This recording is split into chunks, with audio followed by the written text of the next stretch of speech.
It's Cover to Cover. I'm Beth. I'm Naomi, We're third culture kids in South Korea. bringing you into the world of Korean books through conversations with authors, translators, and more. Okay, imagine this scenario. A ghost possesses his grandson's body to cross the DMZ. Whoa, that's intense.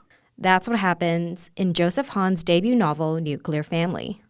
Yeah, it was published last year, and the Korean translation came out this summer, coinciding with the 70th anniversary of the end of the Korean War in 1953. Naomi, how would you describe this book? So, the book can be described as a darkly funny coming-of-age novel centered on a Korean-American family in Hawaii and how the past collides with the present. It's got ghosts, family drama, Hawaiian plate lunches, and more. We got to chat with Joseph from his home in Honolulu. We learned more about his roots, as well as what drove him to write Nuclear Family. Let's get started.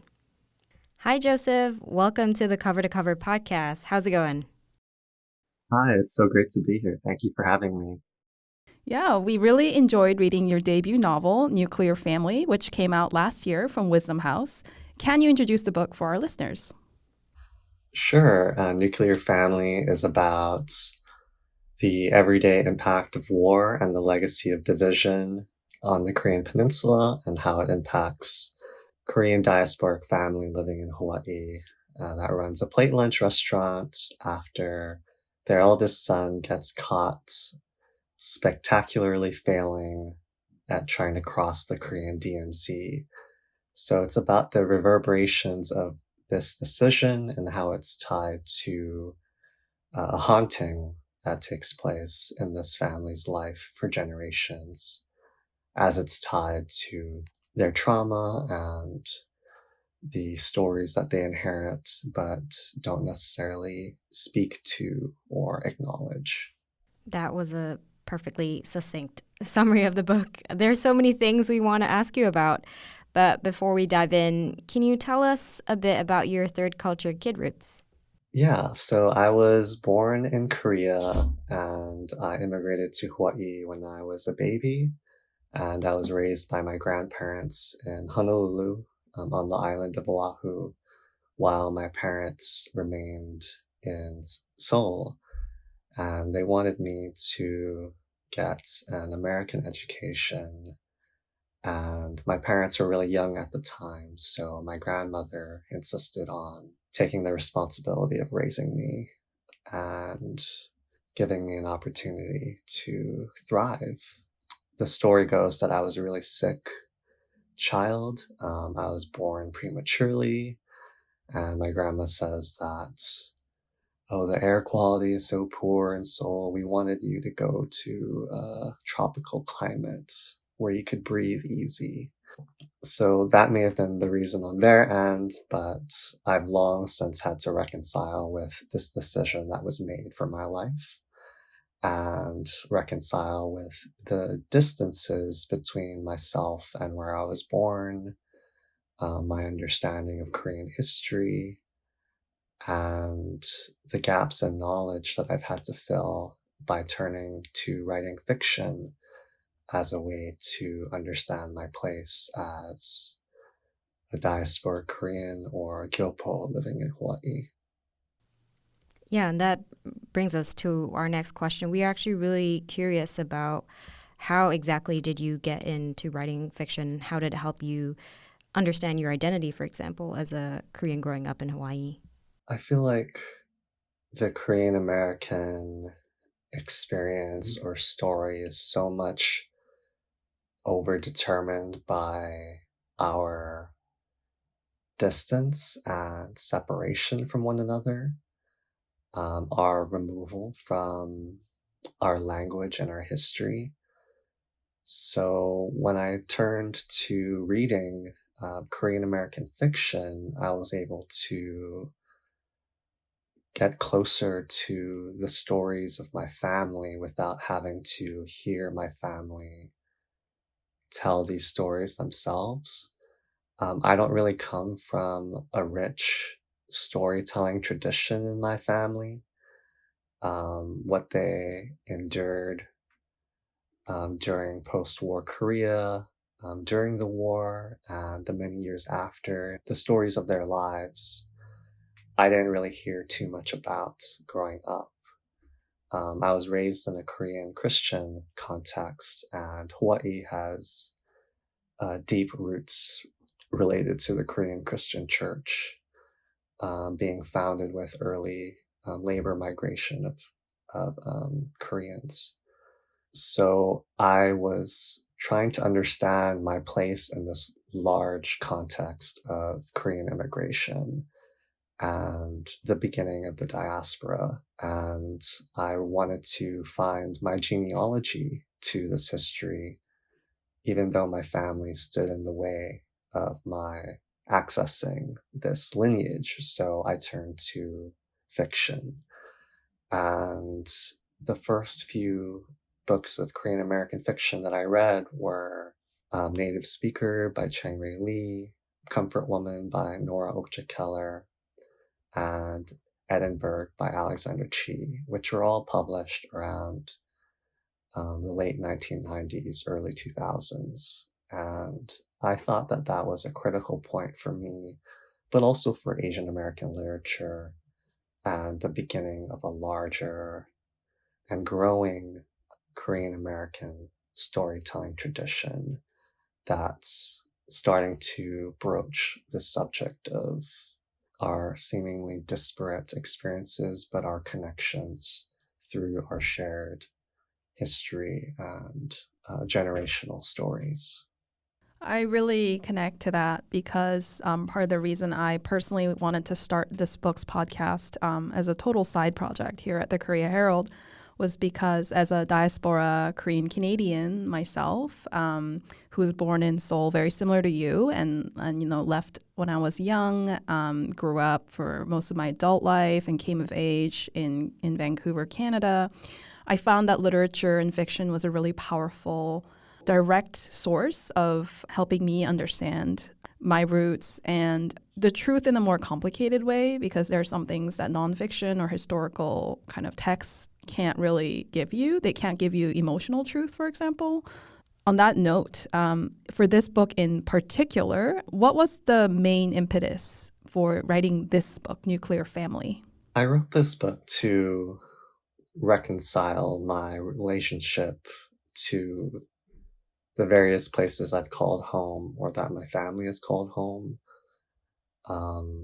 Writing about Korea and Hawaii, you would think that there isn't a point of connection, but as I started to research and learn more about the ongoing Korean War and its reverberations and the way it manifests through increasing militarization across the globe, telling this story about the DMZ and this family's connection to the many different separations that have manifested in their lives and going into the afterlife. This felt like the most urgent story for me to tell and to reflect on as I started to learn more about this history on my own. I kept running up against and coming into contact with the fact of Korea's division as something that is seemingly permanent and also necessary for national security, quote unquote, reasons to protect South Korea and the rest of the world from, again, quote unquote, threats of North Korea. That was something that was really important for me to address because, as the Korean War is ongoing, as Korea's division remains in place, this opportunity becomes more slim for these older generation Korean people to realize their wish for peace. And I fear that this wish and this will be soon forgotten if it's not carried by this generation and the next, and that these stories aren't remembered, that these connections across division are not honored. So in telling the story about Jacob chose possession by his grandfather, he is having to embody the violence that has shaped the land, but also has divided a people. And he is also made to carry the will and the force of this wish to realize and to break through this division that's caused by ongoing war. Joseph, when you wrote the book in English, did you ever imagine that your book would be translated into Korean one day, and how does that feel? I hoped and I dreamed that this would happen, and I would say that it was one of my biggest dreams as a writer to have my work go back home on my behalf in this way. So for this translation to come out this year, for my family in Korea to be able to hold in their hands my book, it felt like this was the evidence of what I did in our time apart. This is the accounting and how I turned my own personal story of separation from my family, growing up in Hawaii, back into something beautiful, I hope, something that honors and celebrates us as a people. And I was really lucky that Wisdom House was really enthusiastic and supportive of this book, and really surprised that it came out as fast as it did, about a year after its publication in the US. From my understanding and in my experience, I've seen Korean American titles take much longer to come out in Korean. So this was really a delight and perhaps one of the most memorable outcomes of publishing this book. You know, as copy editors, we see stories across various desks every day. And this year has been really eventful for North Korea-related news, actually. Some events have really coincided with the release of your book in Korean, such as U.S. Army Private Travis King crossing DMZ the day before your book's release here in Korea, which is what happens to Jacob at the beginning of the book, and a major false alert about a North Korean missile in May, which also happened in 2018 in Hawaii, where the book is set. What's been your reaction to some of these very random coincidences that have been happening around your book and North Korea? Yeah, how uncanny that this crossing takes place. My immediate thought was how, the DMZ is the most, ironically, it's a paradox that it's the most militarized border in the world. And yet it's so easy and so arbitrary a line to be crossed. And I keep coming back to that idea and point that if only it were so easy for ever more others to take this step over and return to their ancestral villages to search for their lost family members, to tend to and honor the graves of their ancestors. There's always a feeling of the sensational, the thrilling, the taboo, the dangerous as it's related to the DMZ. And in our global imaginary, we tend to think of the standoff between the soldiers eyeing one another by the blue buildings. But as we've seen with the Korean summit in, I believe it was 2019, when the two leaders met across the division and walked over the slab dividing the Koreas. a really powerful and meaningful gesture. But again, I think that crossing likewise signaled and became an argument for how arbitrary Korea's division remains. And so I hope that in the future that it can translate into a site of conversation and reconciliation, which is what my novel pushes toward as it addresses the fate of Taewoo, Jacob's grandfather, in his encounter with the spiritual manifestation of the DMZ.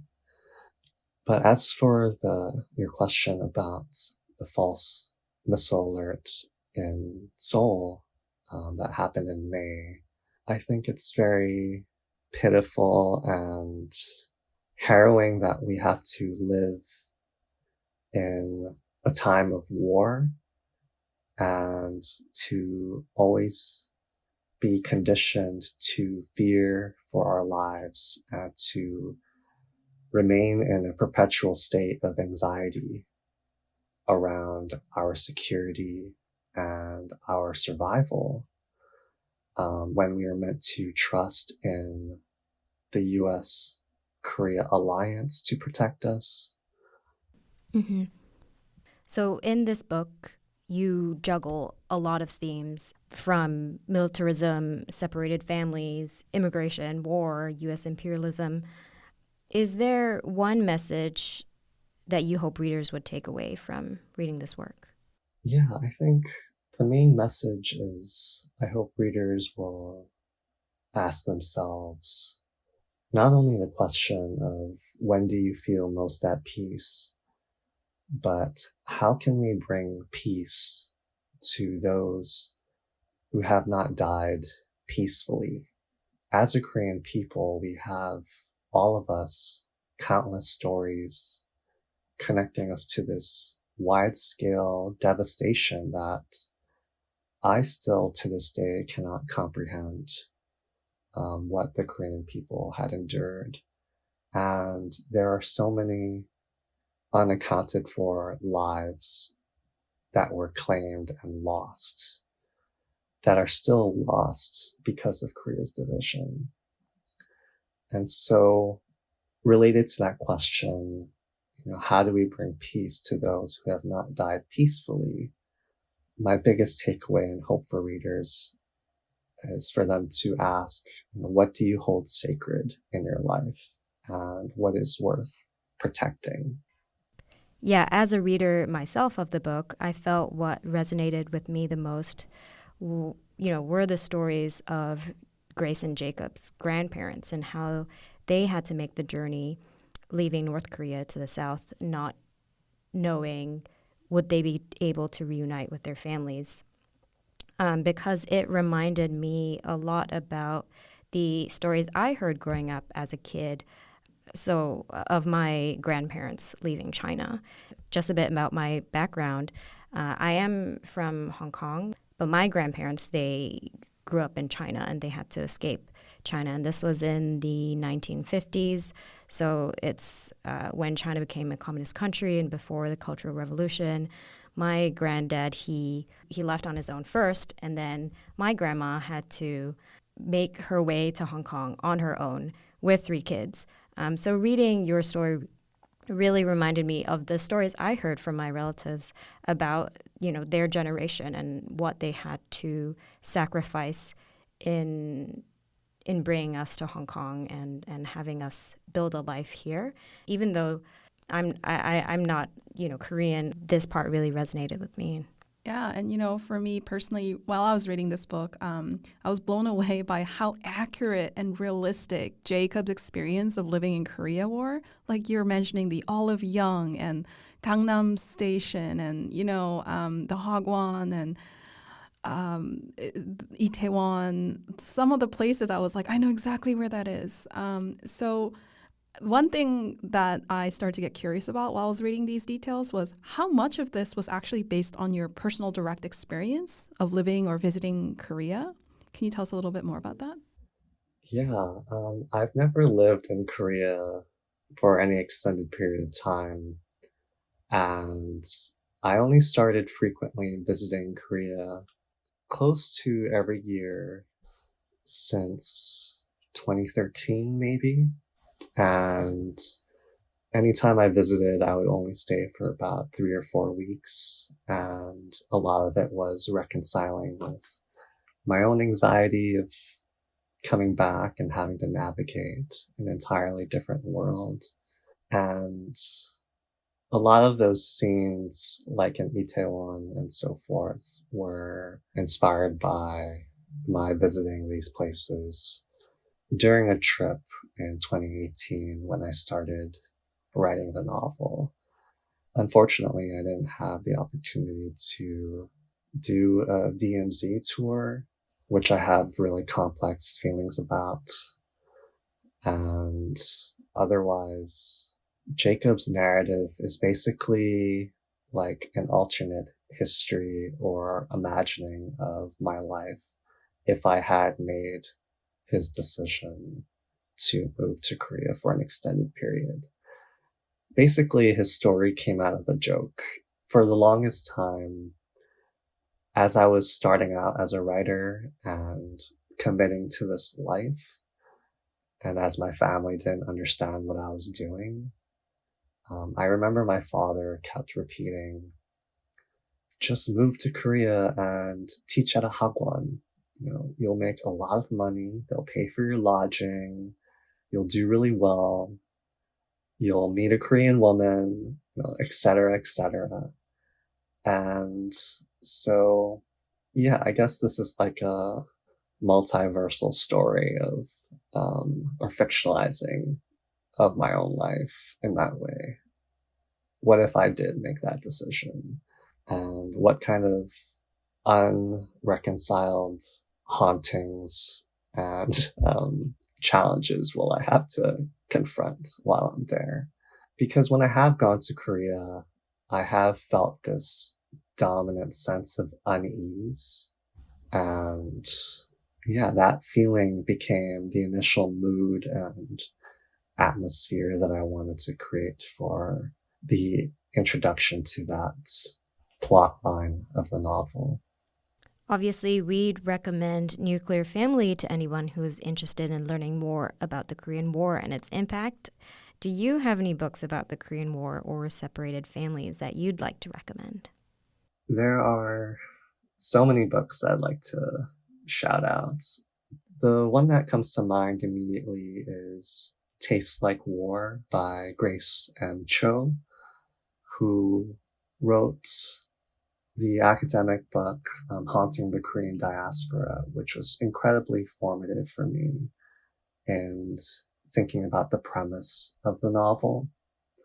And so Tastes Like War is about making food and the author reconnecting with her mother and her history and her story of growing up in Korea. And I think it makes for a really great companion read to Crying in H Mart as another memoir about the question of food and identity and so forth. Another book I'd recommend that I read just last week is called The All-American by Joe Balan Jr.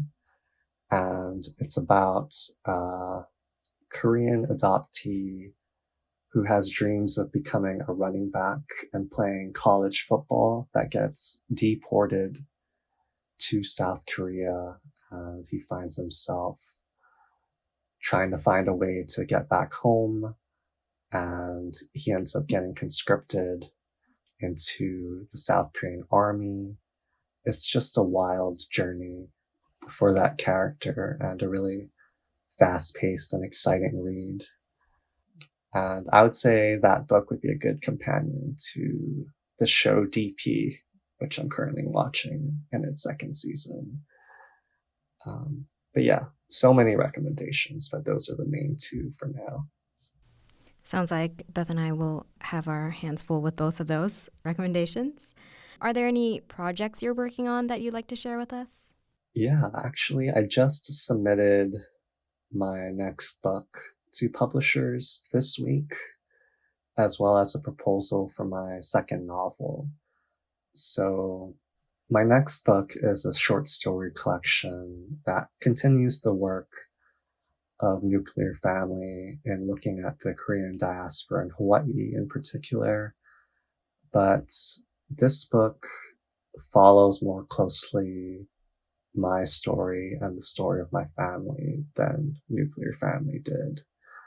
And it's a larger look at the Korean community here beyond the Korean plate lunch restaurants, looking at the lives of Korean taxi drivers in Hawaii and how they're imbricated in these tourism circuits around the island and navigating the transit of militarism in the islands too, inspired by my mom's working as a waitress here, my growing up in the Korean church in Hawaii.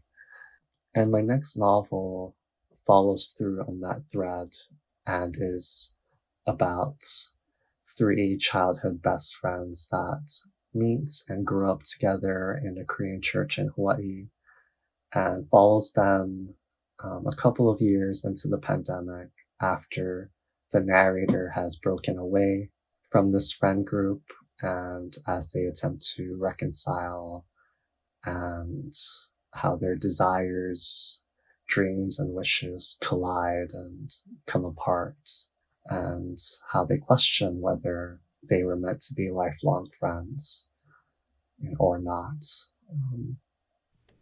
That's really exciting, and we really look forward to hearing more about it. We are trying out a segment at the end of each episode where we ask guests the question, what's an interesting Korean word or phrase you'd like to share? So for me, I'll start first. I recently learned the phrase 개복치 같다, which directly translates to like an ocean sunfish. It's used when you want to describe somebody who's weak or quite easily tired. So what I was told was that there was a popular mobile game that was released some years ago, and the aim of the game was to make this sunfish grow into the biggest sunfish ever. But the problem was that the sunfish in the game was very frail, and the smallest thing would make them die. Like they died because they got surprised by something, or the water was too cold. It was very hard to keep the sunfish alive in the game. So that's how that phrase 개복치 같다 came about. What about you, Joseph? What's an interesting Korean word or phrase you'd like to introduce to our listeners?